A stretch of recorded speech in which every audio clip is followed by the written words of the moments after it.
دوسرا عقیدہ صحابہ کے بارے میں یہ ہونا چاہیے کہ صحابہ کرام جتنا بھی ہیں سارے کے سارے عادل ہیں، سارے کے سارے انصاف پسند ہیں، سارے کے سارے انصاف والے ہیں، سارے کے سارے سچے ہیں،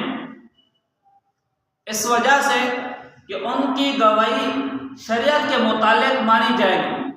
جو وہ بات شریعت کے متعلق کہیں گے یا شریعت کے متعلق کوئی گواہی دیں گے تو ان کی بات کو معتبر سمجھا جائے گا۔ سارے انصاف والے ہیں، سارے کے سارے سچے ہیں، اس وجہ سے کہ ان کی گواہی شریعت کے متعلق مانی جائے گی۔ جو وہ بات شریعت کے متعلق کہیں گے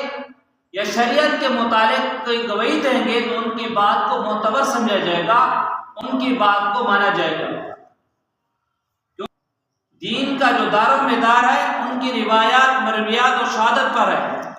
اور روایات اور مرویات شہادت کا انحصار صحابہ کی ذات کے عادل ہونے پر ہے۔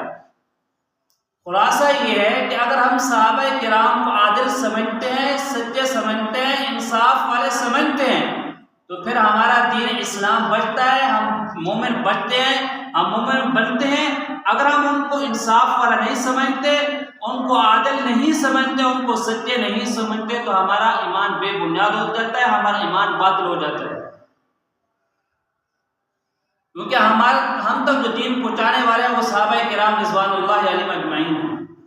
تو ان کی ہر بات کو سچا مانا جائے گا، ان کو انصاف والا مانا جائے گا۔